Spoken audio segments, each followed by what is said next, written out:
अस्सलाम वालेकुम।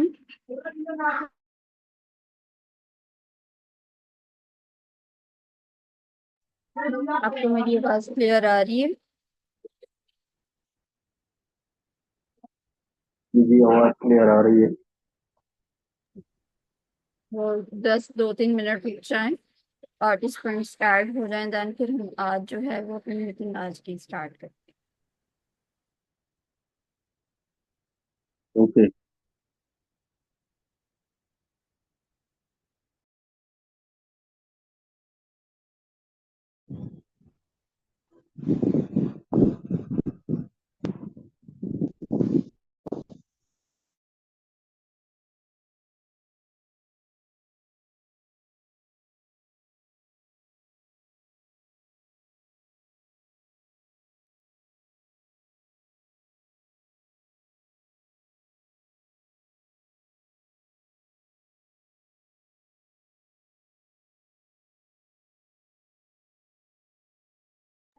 अस्सलाम वालेकुम, कैसे हैं आप सब?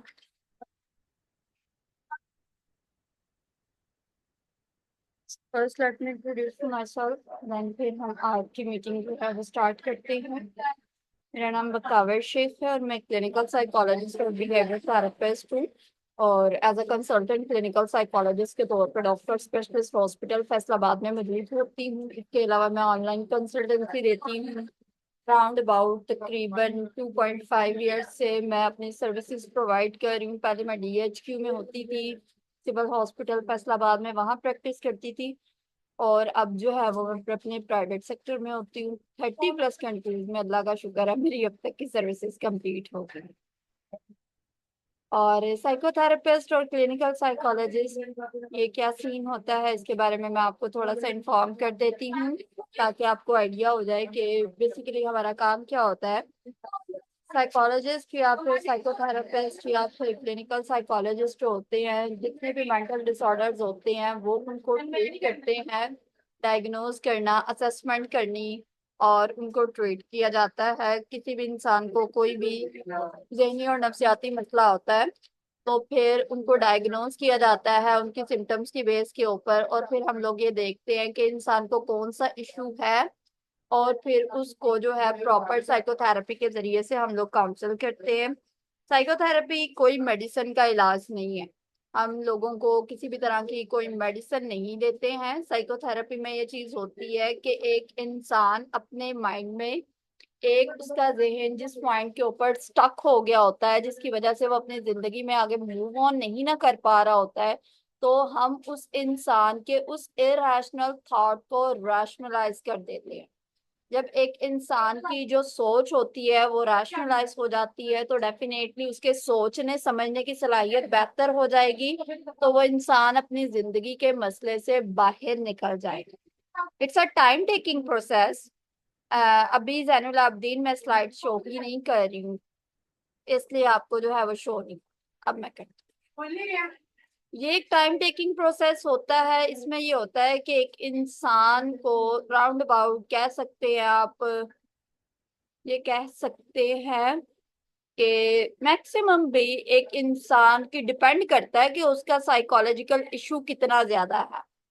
अगर एक इंसान को इशू होगा, यानी कि डिप्रेशन, एंजाइटी, सोशल एंजाइटी, ये जो मोस्टली कॉमन डिसऑर्डर्स हैं, इनके लिए एक इंसान के तकरीबन 6 से 7 सेशंस होते हैं, तो इंसान अपने मसले से निकल जाता है। अगर स्वेरिटी की बेस के ऊपर होता है, अगर स्वेरिटी, ये तो यानी कि इसके लिए है, हम लोग ये कहते हैं कि हम लोग मेडिसिन तब लोगों को कहते हैं कि आप ले, अगर आप साइकोटिक है या थ्रेट ऑफ लाइफ है आपको, यानी कि एक इंसान की लाइफ इतनी ज्यादा डिस्टर्ब होगी है, वो अपने कोई काम नहीं कर पा रहा है, और वो टोटली उसकी लाइफ डिस्टर्ब होती है, डेली लिविंग लाइफ सारा कुछ खत्म हो गया है, तब उसकी यानी कि सिम्टम्स को कम करने के लिए साइकेट्रिस्ट मेडिसिन करते हैं। हम नहीं करते हैं, और ना हमें करने की अलाउ होता है। हमने पढ़ी जरूर होती है मेडिकेशंस, लेकिन हम लोग प्रिस्क्राइब करने की काबिलियत नहीं। तो ये हमारा सिनेरियो होता है। जब उसकी सिम्टम्स कम हो जानी है, फिर उसको मैनेज किस तरह से करना है, उसके थॉट पैटर्न किस तरह से हम लोगों ने चेंज करने होते हैं, वो उसके सेशंस के थ्रू होते हैं। लाइक स्किज़ोफ्रेनिया कह ले, बाइपोलर कह ले, इस तरह के जब डिसऑर्डर्स होते हैं, वहां पे हम जो है वो उसको कहते हैं, साइको एजुकेट किया जाता है लोगों को, लोगों के बारे में, कि आपकी जो मेडिसिन चलेगी वो लाइफ टाइम होती है, इसको आपने मैनेज करना होता है, क्योंकि ये जो इलनेस होती है स्किज़ोफ्रेनिया, ये टोटली क्योंकि ये जेनेटिकली फैक्टर्स की वजह से होती है। जो लोग स्किज़ोफ्रेनिया बाइपोलर का शिकार हो जाते हैं, वो उनकी लाइफ टाइम की जर्नी रहती है। एक अच्छा साइकेट्रिस्ट मिल जाए, एक अच्छा साइकोलॉजिस्ट आपको मिल जाए, तो आपकी लाइफ जो है वो बहुत अच्छी हो जाएगी, आप उसको बहुत अच्छे से मैनेज कर सकते हैं। और ये नहीं हम लोग कह सकते हैं कि स्किज़ोफ्रेनिया के बाद जो है आपकी लाइफ टोटली डिस्टर्ब होगी और आप जो है वो एक नॉर्मल लाइफ नहीं गुजार सकते। आप गुजार सकते हैं। मैंने अपने कई ऐसे क्लाइंट्स देखे हैं जो स्किज़ोफ्रेनिया का शिकार हैं, बट वो डिग्री कर रहे हैं। इवन क्या कहते हैं, मेरे एक क्लाइंट है जो लॉयर है, और वो स्किज़ोफ्रेनिया के पेशेंट है। और स्किज़ोफ्रेनिया में ये चीज, अब मुझे नहीं पता है कि आपको इतनी हाउ नाउ है इसके बारे में, इसमें ये होती है कि आपको आवाजें भी सुनाई देते हैं और आपको चीजें भी नजर आ रही हो, ये होती है स्किज़ोफ्रेनिया। और आज का जो हमारा टॉपिक है वो है ओवर थिंकिंग। आप में से कितने लोगों को क्या पता है ओवर थिंकिंग के बारे में? या तो आप चैट बॉक्स में लिख सकते हैं, या इसके अलावा आपके पास ऑप्शन है कि आप अपना माइक ऑन करके बता सकते हैं कि आपके नजदीक ओवर थिंकिंग क्या है।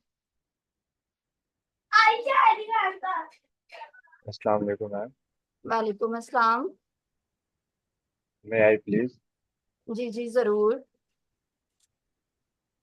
ओवर थिंकिंग के बारे में मैं ये कहूँगा कि ऐसी थिंकिंग जो रूटीन से हट के की जाती है, फॉर एग्जांपल वो वाली थिंकिंग जो रैशनलाइज के अलावा irrational thinking, just like that कि अगर पंखा ऊपर चल रहा है और हम सोचते हैं कि थोड़ा सा डीप जाके सोचने लग जाए कि शायद ये पंखा मेरे ऊपर ना गिर जाए, और उस चीज को, थिंकिंग पैटर्न को लेकर फिर हम उसके अगेंस्ट पे बिहेवियर भी करते हैं, मतलब पंखे के नीचे से हट जाते हैं, या अगर नीचे सोए हुए हैं किसी जगह पे तो ऐसे ऐसे सोचना कि शायद कुछ छिपकली या कुछ सांप ना मेरे बिस्तर पे आ जाए, और इस तरह से फिर उसके अगेंस्ट पे बिहेवियर भी लेते हैं हम, मतलब कोई एक्शन भी लेते हैं कि वहां से उठ के चले जाते हैं, ऊपर जाके सो जाते हैं, और इस तरह की थिंकिंग जो भी है। और किसी एक ऐसी बात को या किसी एक ऐसी चीज को बार बार सोचना, बहुत डीप लेवल तक सोचना, खुद ही सवाल खुद ही जवाब करना उसके, तो I think it's all about over thinking.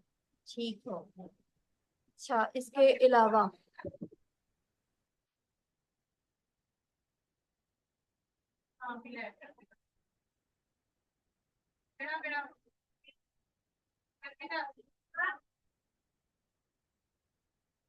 क्या है आपके नजदीक overthinking?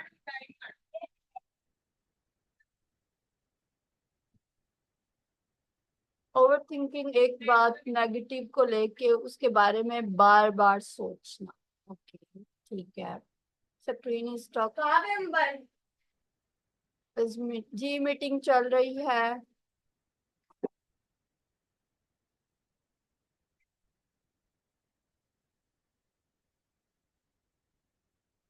Ma'am, she is shooting his child.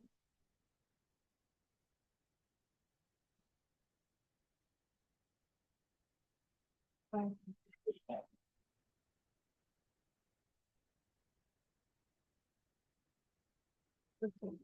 ठीक है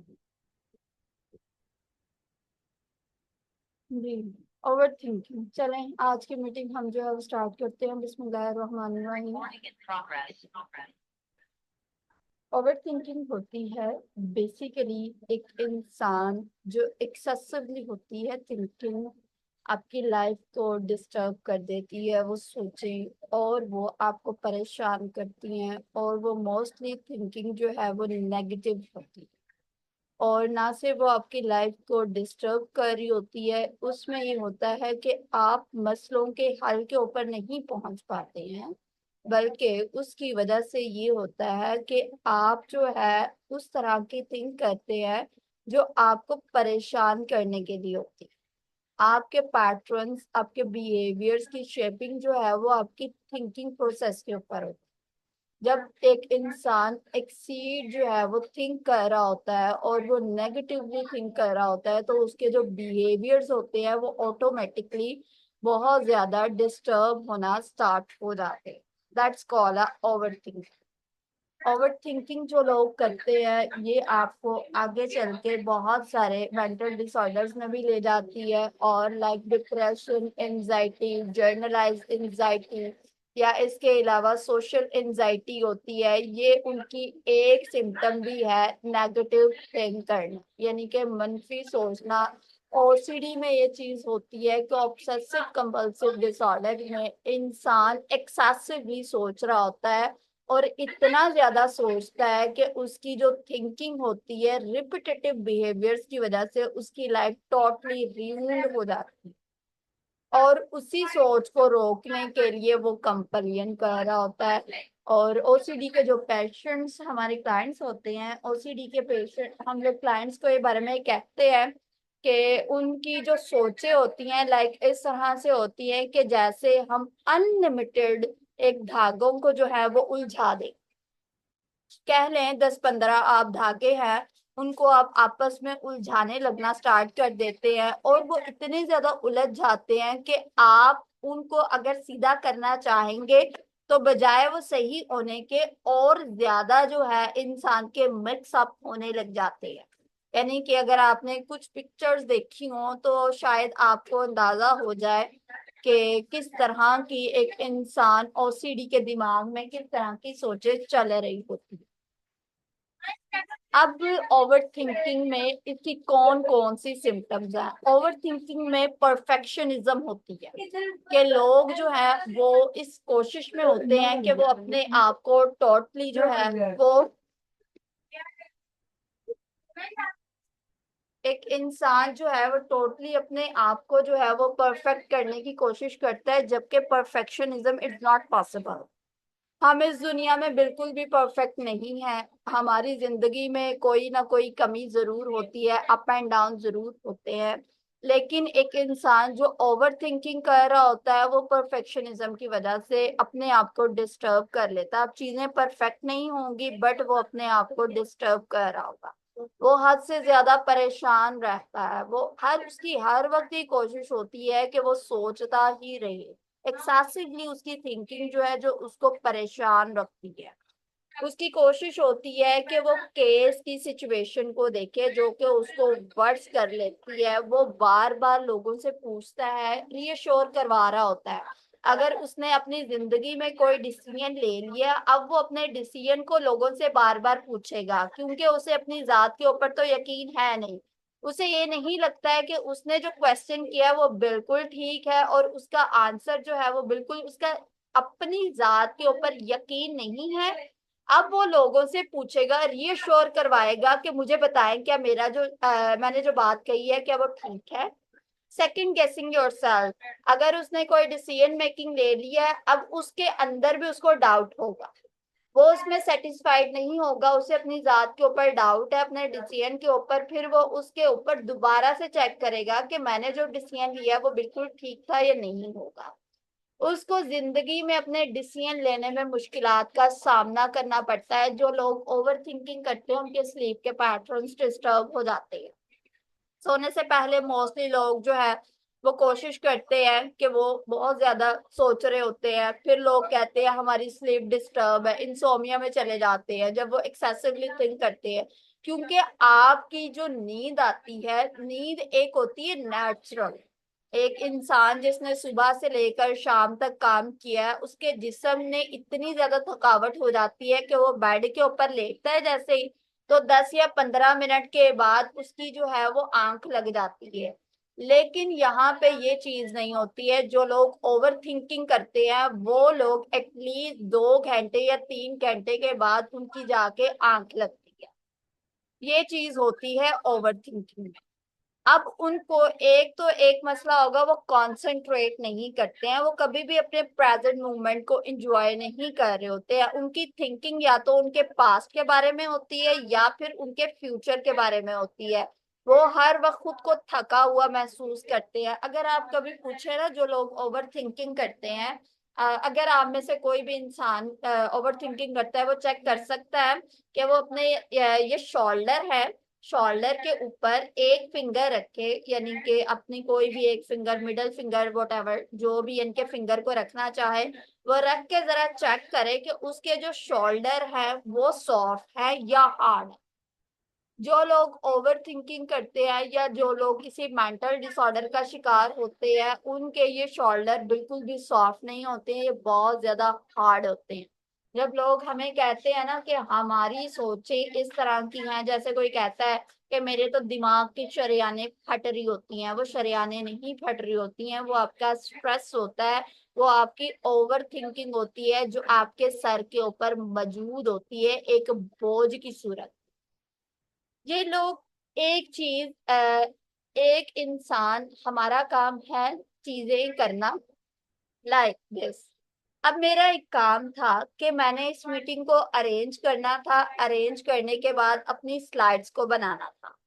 अब ये मेरा काम था। अब इस मीटिंग को लोग ज्वाइन करें, लोग ज्वाइन करने के बाद 2 घंटे तक मेरी मीटिंग में मौजूद रहें, ये मेरे हाथ में नहीं था।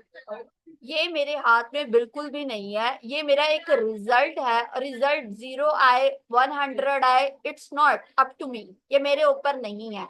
लेकिन अगर मैं इसके बारे में सोचने लग जाती तो मैं जो है वो ओवर थिंकिंग करती। मैंने अपने काम को छोड़ के आप लोगों के काम की जिम्मेदारी ले ली और इस वजह से मैं डिस्टर्ब हो जाऊंगी और यहाँ पे मेरी ओवर थिंकिंग जो है वो स्टार्ट हो जाएगी। ये होती है over thinking. What is over thinking in a simple word? Over thinking में हम जो करते हैं कि हम चीज के बारे में सोचना शुरू करते हैं और इतना ज्यादा सोचते हैं कि बजाय वो हमें फायदा देने के उल्टा हमें नुकसान देना स्टार्ट कर देती है। और ओवर थिंकिंग आपके लिए एक मसले को पैदा करने का बायस बन जाती है और वो मसला आपको बहुत ज्यादा परेशान कर देता है। इंसान का मसला इतना बड़ा नहीं होता है। हम में से हर इंसान की जिंदगी में डिफिकल्टीज आती हैं। आपकी जिंदगियों में भी है, मेरी जिंदगियों में भी है। लेकिन अगर मैं अपने मसलों के बारे में सोचती हूँ तो इज दैट पॉसिबल कि मेरे इश्यूज जो है वो रिजॉल्व हो जाए? कौन इंसान ये बात कहता है कि अगर हम मसलों के बारे में एक्सेसिवली थिंक करेंगे तो फिर हमारे मसले जो है वो खत्म हो जाएंगे।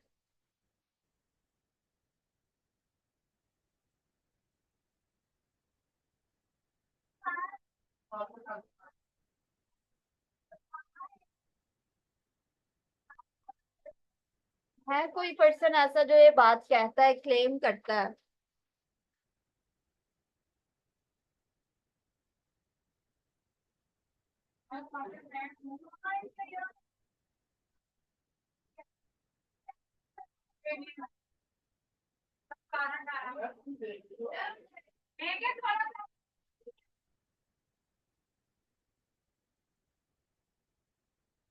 नो। क्वालिटी बेहतर करें प्लीज।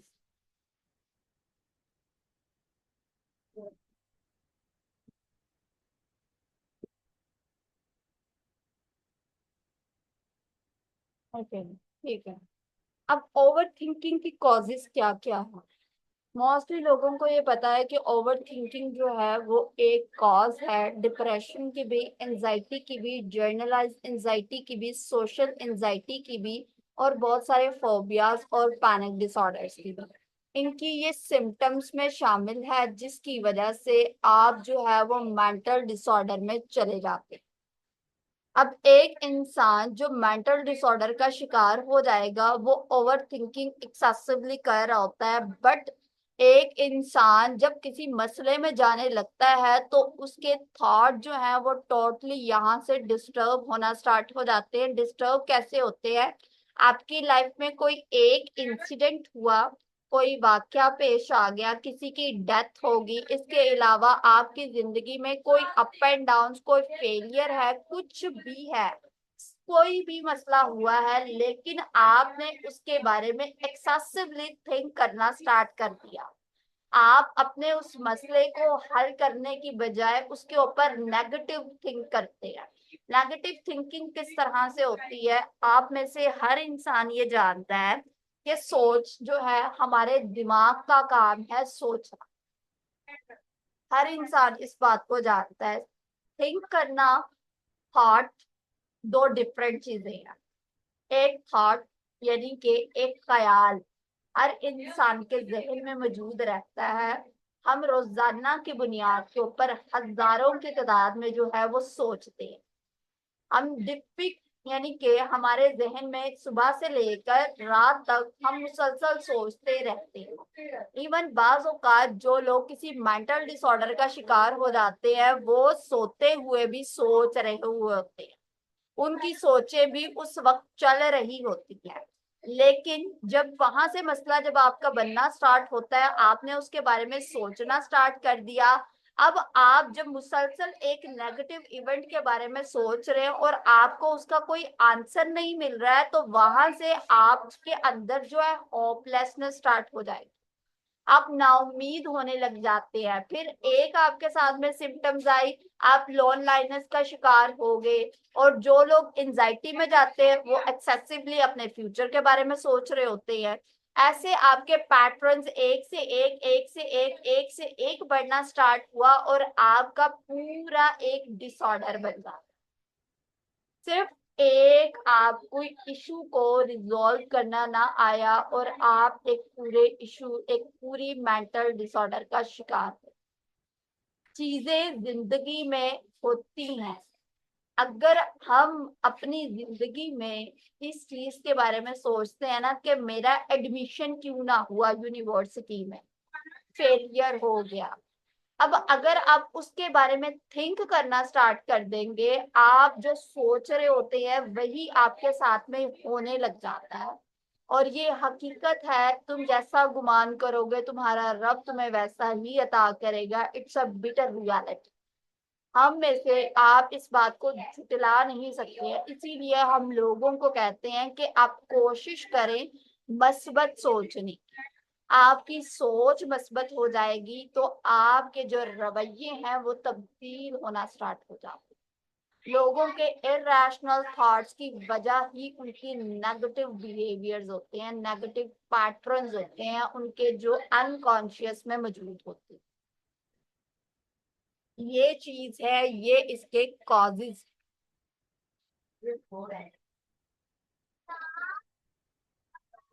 बट यहाँ पे कल मुझे एक क्वेश्चन किया था एक स्टूडेंट ने। उसने पूछा था कि मैम आप ये बताएं कि ओवर थिंकिंग अच्छी भी तो होती है।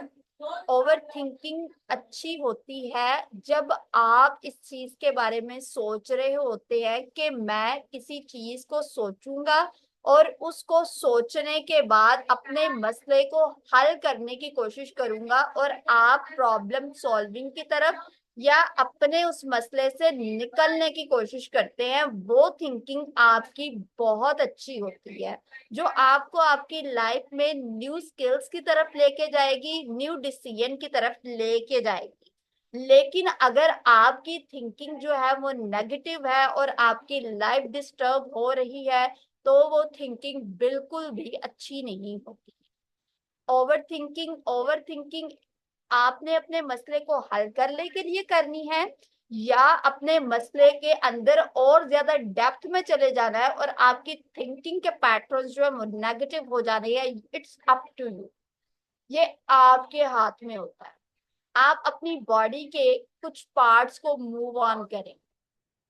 आप अपने हाथों को हिलाएं,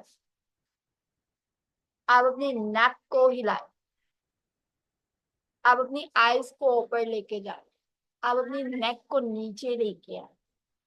आप अपनी बॉडी के पार्ट्स को मूव ऑन कर सके। आपके पास एक पावर है, एक विल पावर है, जिसकी वजह से आपने अपनी बॉडी को जैसे ही सोचा उसको मूव ऑन कर लिया। तो क्या आपके पास ये पावर नहीं मौजूद है कि आप अपनी सोच को मस्बत कर सके? दिमाग आपका है, बट जब आप अपने इमोशंस को हद से ज्यादा एक्सेसिवली थिंक करते हैं अपने किसी मसले के बारे में, तो वो चीजें फिर ये होता है कि आपका दिमाग होता है और वो उन मसलों के हाथ में होता है। आपका दिमाग फिर आपको चलाने लग जाता है। ये पैटर्न्स आपके खुद के क्रिएट किए होते हैं। हम लोग यहाँ पे क्लेम बहुत आसानी के साथ में करते हैं कि हमारी जिंदगियों में मसले हैं, इस मसले के पीछे ये वजह थी, इस इंसान ने मेरी लाइफ को रूइन किया, तबाह बर्बाद कर दिया, इस इंसान ने मेरा इस टाइम साथ ना दिया, और इस वजह से मैं इस मसले का शिकार हो गया और मेरी मेंटल हेल्थ जो है वो खराब हुई। हम लोगों को ये कहते हैं, हम इस बात को बिल्कुल भी डिनाइल फेज में नहीं लेके जाते। ये मीटिंग जो है ये तकरीबन 2-3 मिनट के बाद, आई थिंक 10 मिनट्स के बाद एंड हो जाएगी, तो आपने री अगेन उसी लिंक से ज्वाइन करनी है, ठीक है? तो यहाँ पे बात ये होती है कि हम असल में पता है क्या कहाँ पे इशू आता है हमारा जिंदगी का, कि हम जब दूसरे इंसान से उम्मीद और तवक्को लगा लेते हैं ना कि मेरी जिंदगी ये मसला है, तो ये पर्सन जो है मेरी जिंदगी के मसले को रिजॉल्व कर देगा। अब हर पर्सन मेरे अकॉर्डिंग तो नहीं चल सकता, हर पर्सन को मैं नहीं कंट्रोल कर सकती हूँ, बट मैं अपने आप को तो कंट्रोल कर सकती हूँ ना। मैं ये तो जानती हूँ ना कि अगर मेरी जिंदगी में ऐसा हो गया है तो मैंने आगे किस तरह से मूव ऑन करना है, ये तो मेरे हाथ में है। अब मुझे उस टाइम चीजों को मैनेज करना नहीं आ रहा, इसीलिए मैं जो है किसी ना किसी मेंटल हेल्थ इश्यूज का शिकार हो जाती हूँ। और डिप्रेशन में इंसान के जो इन्वायरमेंटल फैक्टर्स होते हैं उसमें इन्वॉल्व होती हैं चीजें जो कि उसके इश्यूज होते हैं उसके इन्वायरमेंट में मौजूद होते हैं, बट उन चीजों को मैनेज करने की स्ट्रेंथ आपके अंदर नहीं मौजूद होती है। आप उसको खुद से मैनेज नहीं कर पाते, इसीलिए आप जो है वो मेंटल डिसऑर्डर्स का शिकार हो जाते हैं। जब लोगों को ये बात समझ आ जाती है ना कि हाँ, हम जैसे लोग क्लेम करते हैं, मल्टीपल आप क्वेश्चन सुनते होंगे जहां पे लोग कहते हैं कि मेरे मियाँ ने मेरे साथ में ऐसे कर दिया, मेरा इस वक्त में मुझे जो है किसी ने मेरा साथ नहीं दिया। आपका साथ अगर नहीं दिया, अब लाइफ तो आपकी है, अगर आप उसके बुरे बिहेवियर्स के बारे में सोचते रहेंगे तो क्या आपकी जिंदगी बेहतर हो जाएगी? आप मुझे इस चीज का, आप में से कोई भी पर्सन आंसर कर दे कि अगर आपकी लाइफ को एक इंसान तबाह बर्बाद करके चला गया और आप फिर भी, उस इंसान ने तो आपकी बर्बाद की वो की, अब आप उसके बुरे रवैयों को याद कर रहे हैं, तो क्या उससे आपकी जिंदगी बेहतर हो रही है?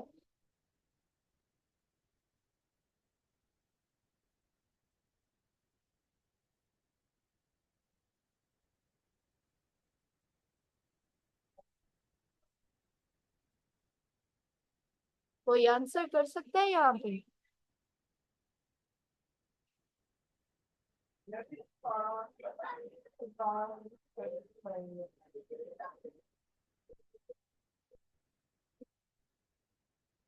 मेरी वॉइस क्यों नहीं है?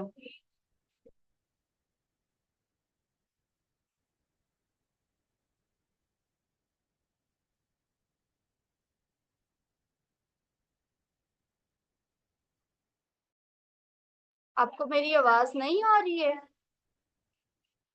मेरा माइक तो ऑन है।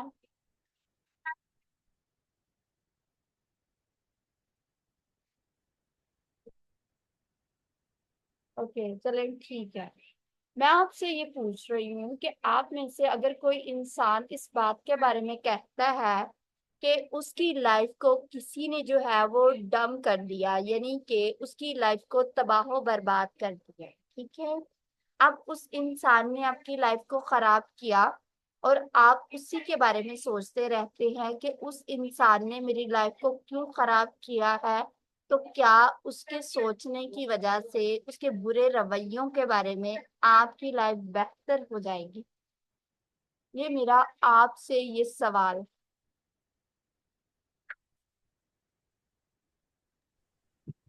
अस्सलाम वालेकुम। वालेकुम अस्सलाम। मैम, मेरी तरफ से यह आंसर है कि कोई भी इंसान जो होता है तो उसकी लाइफ को कोई भी वो नहीं कर सकता, खराब नहीं कर सकता अनटिल अनलेस वो खुद इस चीज में इन्वॉल्व ना हो। नंबर एक के सबसे ज्यादा वो बहुत ज्यादा जो है एक्सपेक्टेशन लगाएगा किसी से, तभी जो है ना मामला खराब हो सकते हैं, या फिर इमोशनल अटैचमेंट होगी तभी मामला खराब हो सकते हैं, या फिर बहुत ज्यादा जो है ना उसके साथ ताल्लुक जो है वो मजबूत होगा तभी मामला खराब हो सकते हैं। कहने का मतलब यह है कि जितना ज्यादा आप किसी इंसान को अपने साथ अटैच करेंगे तभी जाकर मामला खराब होंगे, और उसमें आपका ही सबसे ज्यादा कह सकते हैं कि कंट्रीब्यूशन है कि भाई आप जितना ज्यादा खुद को अटैच करेंगे उतना ज्यादा ही प्रॉब्लम आएंगे। ओके, ठीक है। लियाकत साहब, मैं आपको सवाल जो है वो रिपीट कर देती हूँ। मेरा ये क्वेश्चन है कि आपकी जो लाइफ अगर डिस्टर्ब होती है, आप इस चीज का क्लेम करती है कि मेरी लाइफ जो है वो टोटली डैमेज हो गई है, ठीक है, और आप इस चीज के बारे में मुसलसल सोची जा रही है, तो क्या आपकी लाइफ बेहतर हो जाएगी उस इंसान के बुरे रवैये के बारे में सोचने की वजह से? तो मेरा आपसे ये सवाल है। सलाहुद्दीन ने जवाब दिया है कि इसमें तो इंसान का अपना ही हाथ है। आप इसके बारे में क्या कहें?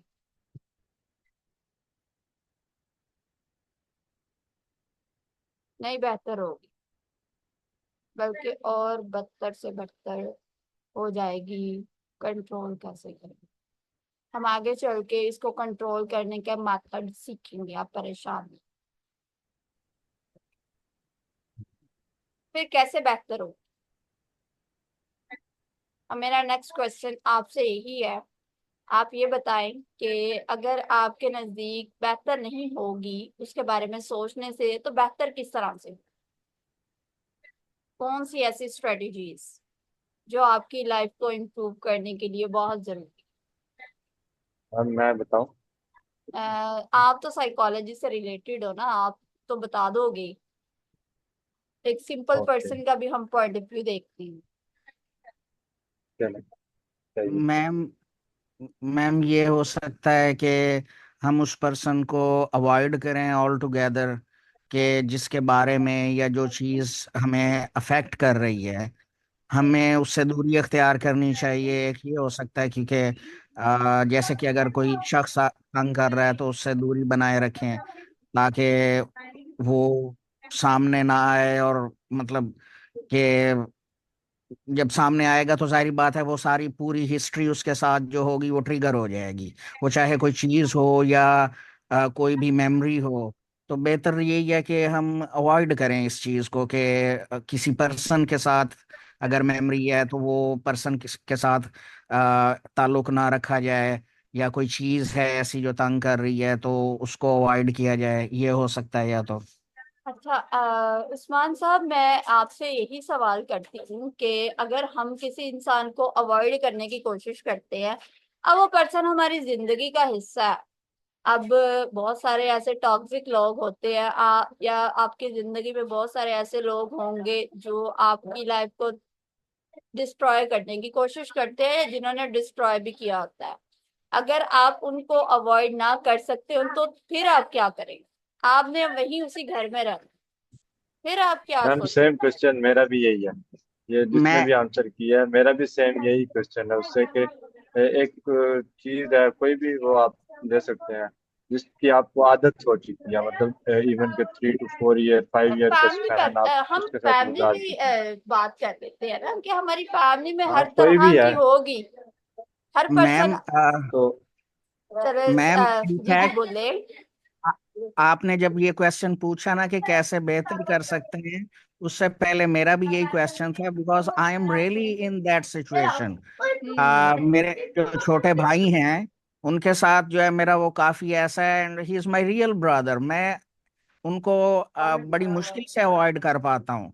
और मैं इस सिचुएशन में हूँ कि जो जिसका आपने अभी जिक्र किया कि जो है वो अगर रिलेटिव है, अब सगा सगा भाई है, उसको कैसे जो है ना अवॉइड किया जाए। I am in that situation क्योंकि उसके साथ एक लंबी हिस्ट्री है, मतलब जो भी उसने अ, धोखा किया या जो भी किया, तो मैं एक्चुअली मैं उस ट्रबल में हूँ असल में। तो ये प्लीज आप गाइड करें। उस्मान गनी साहब, असल में बात यहाँ पे मीटिंग एंड होने वाली है, जस्ट ओनली 1 मिनट रह गया है, तो आपने सेम उसी लिंक के साथ में ज्वाइन कर लेनी है।